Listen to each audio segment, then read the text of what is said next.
Our hearts beat to the city streets. We began to feel the fire. We rise like tall buildings as the chemicals, they take us higher. The night's young and it's just begun as she puts her hand in mine.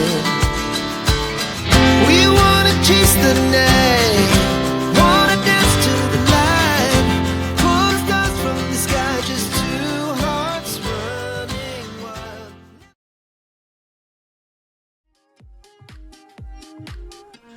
নমস্কার বন্ধুরা, আমার চ্যানেলে আপনাদের সবাইকে স্বাগত জানাই। আমাদের অসাধারণ আর স্মরণীয় আন্দামান ট্রিপের পর আমি আবার এসেছি একটি নতুন জায়গার গল্প নিয়ে। প্রতিটি ট্রিপই আমাদের নিয়ে আসে নতুন অভিজ্ঞতা, স্মৃতি আর আপনাদের সাথে ভাগ করে নেওয়ার মতো সুন্দর কিছু মুহূর্ত। চলুন শুরু করি এই নতুন ভ্রমণের প্রথম দিনের কিছু গল্প।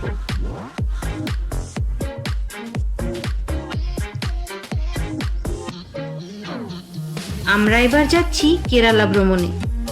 কেরালাকে বলা হয় গডস ওন কান্ট্রি বা ঈশ্বরের নিজস্ব দেশ।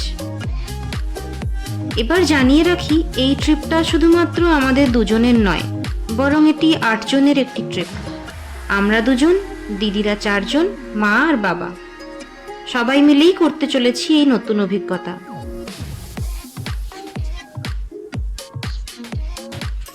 যেমনটা দেখতে পাচ্ছেন, আমরা 2 জন ট্রাভেল করছি ফ্লাইটে, যেহেতু আমাদের কাজের সময় রাত্রের দিকে, আর বাকিরা সবাই আমাদের থেকে একদিন আগেই সন্ধ্যার ট্রেনে বেরিয়ে গেছে।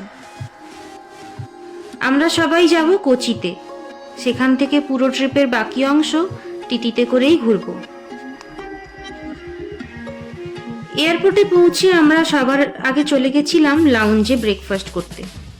আর যখন আমরা ব্রেকফাস্ট করছিলাম তখনই ঠিক মা ফোন করে জানালো যে ট্রেন বিফোর টাইমে পৌঁছে গেছে আর ওরা অলরেডি স্টেশনে নেমে পড়েছে, কিন্তু আমাদের ওখানে পৌঁছতে এখনো 3 ঘন্টা দেরি আছে।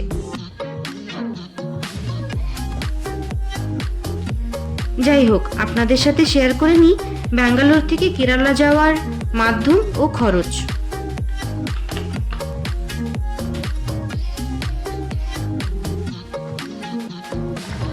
ব্যাঙ্গালোর থেকে কেরালা বাস, ট্রেন, ফ্লাইট সবভাবেই যাওয়া যায়। চাইলে আপনারা নিজেদের গাড়িতেও যেতে পারেন, কিন্তু আমি পার্সোনালি ট্রেন বা ফ্লাইটই প্রেফার করি। এর মধ্যে যদি হাতে সময় থাকে তাহলে ট্রেনে, আর সময় কম থাকলে ফ্লাইটই সুবিধাজনক।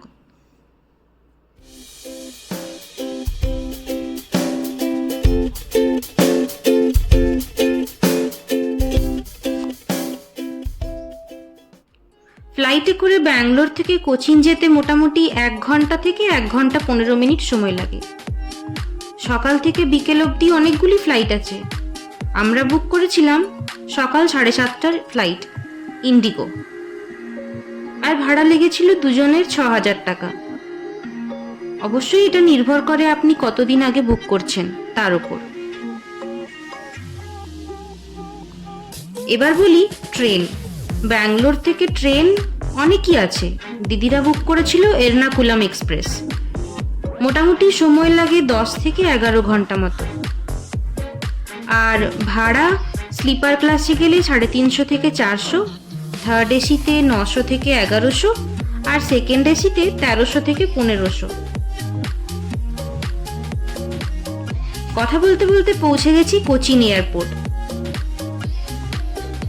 যেমনটা দেখতে পাচ্ছেন, এয়ারপোর্ট খুবই পরিষ্কার পরিচ্ছন্ন আর ভিড় খুবই কম। যেহেতু আমরা অফ সিজনে গেছিলাম তাই ভিড় নেই বললেই চলে। আর যখন আমরা লাগেজ কালেক্ট করছিলাম তখনই আমাদের ড্রাইভার কল করেছিল, আর উনি বলে দিয়েছেন উনি কোথায় দাঁড়িয়ে আছেন। দেখতেই পাচ্ছেন এখানকার এয়ারপোর্ট কেমন নিজের ঐতিহ্য সুন্দরভাবে ধরে রেখেছে। এই ছাদ, পিলার সব কাঠের তৈরি, যে এয়ারপোর্টকে একদম আলাদা ও মনোরম রূপ দিয়েছে।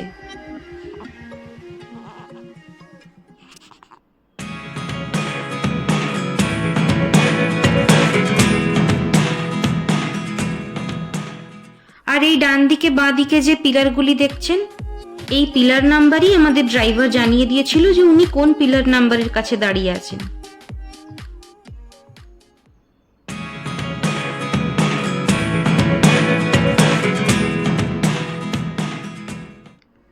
আমরা উঠে পড়েছি টিটিতে, আর এই হলো আমাদের আগামী 5 দিনের বাহন। এখান থেকে আমরা সরাসরি যাব এর্নাকুলাম জাংশন বাকিদের রিসিভ করার জন্য। 3 ঘন্টা ওয়েট করার পরে তারাও খুবই ক্লান্ত। Never really know what's going on. Look at me sometimes. Airport থেকে এর্নাকুলাম জাংশন যেতে মোটামুটি 1 ঘন্টা মতো সময় লাগে। Never really know what's going on. Look at me sometimes like all you want to do is run. Hear me out. Finally সবাই একই গাড়িতে উঠে পড়েছে, আর দেখতেই পাচ্ছেন সবাই কতটা এক্সাইটেড। আমরা শুরু করে দিয়েছি আমাদের জার্নি। আমার ডান দিকে যেটা দেখতে পাচ্ছেন এটা হলো কোচি বন্দর। আমরা এখান থেকে প্রথমে যাব অ্যালেপ্পি বা অ্যালাপুজা, আর এর্নাকুলাম থেকে যেতে 2 থেকে 3 ঘন্টা মতো সময় লাগে। আর এখানকার একটা বিশেষ দিক হলো এখানকার বেশিরভাগ রাস্তাই স্টেট হাইওয়ে। আর সত্যি কথা বলতে এখানকার রাস্তায় কোথাও কোনো আবর্জনা ছড়িয়ে থাকতে দেখা যায় না। রাস্তাঘাট খুবই পরিষ্কার, দুপাশে সবুজে ঘেরা আর সুন্দর। তাই এই রাস্তায় এতক্ষণ ট্রাভেল করার পরে একটুও ক্লান্ত লাগবে না।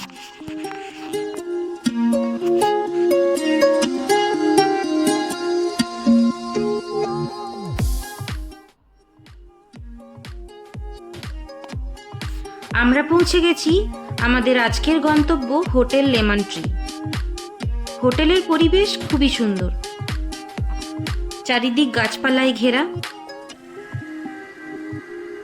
সবুজ কোলাহলহীন, আর ছুটি কাটানোর জন্য একদম উপযুক্ত।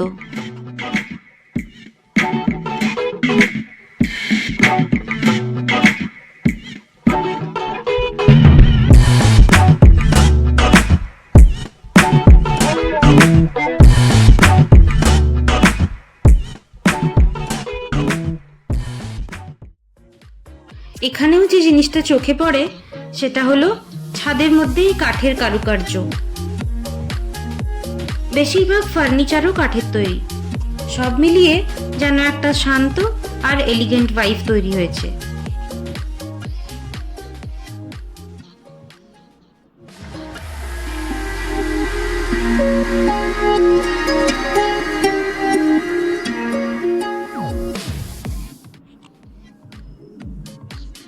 এইখানে রয়েছে কিছু ইনডোর গেম।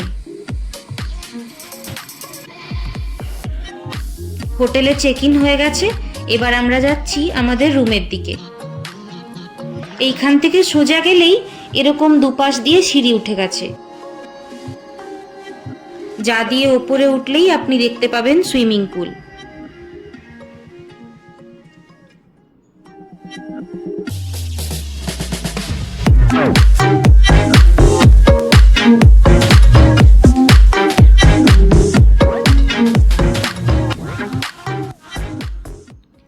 এই হোটেলটি একদম ব্যাকওয়াটারের ধারে। এই হলো এখানকার ইনফিনিটি পুল।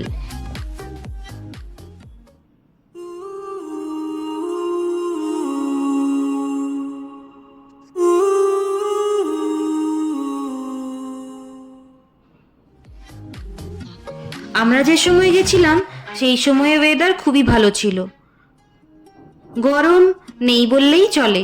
আর এই ব্যাকওয়াটারের ধারের যে শান্ত হাওয়া, তাতেই মন জুড়িয়ে যায়।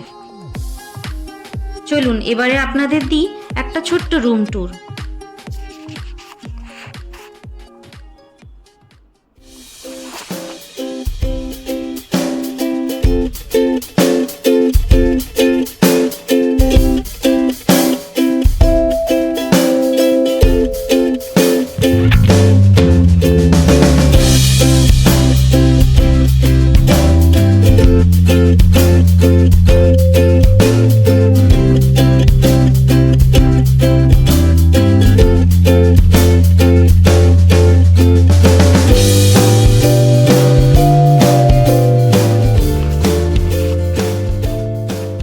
এটা ছিল আমাদের রুম।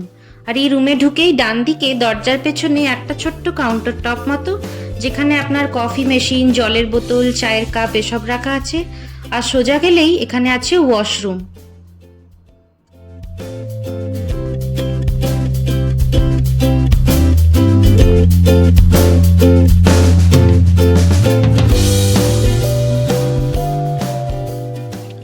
ওয়াশরুম থেকে বেরিয়ে রুমে গেলেই এখানে আছে একটা টেবিল আর সাথে একটা চেয়ার। এই হলো বেড। বেডের উল্টো দিকেও আছে একটা টিভি টেবিল, আর এই দিকে আছে টি টেবিল, আর যার দুপাশে দুটো সোফা চেয়ার। এখানে কোনো ব্যালকনি ছিল না, কিন্তু দেওয়াল জুড়ে এই কাঁচ লাগানো ছিল, যার সামনে দিয়ে দেখা যায় এই সুন্দর ভিউ। আশা করি আমাদের মতো আপনারাও এই ট্রিপ এনজয় করবেন। এই ভিডিওটি আমি এখানেই শেষ করলাম। ভিডিও ভালো লেগে থাকলে ভিডিওটি লাইক ও চ্যানেলটি সাবস্ক্রাইব অবশ্যই করবেন। ধন্যবাদ।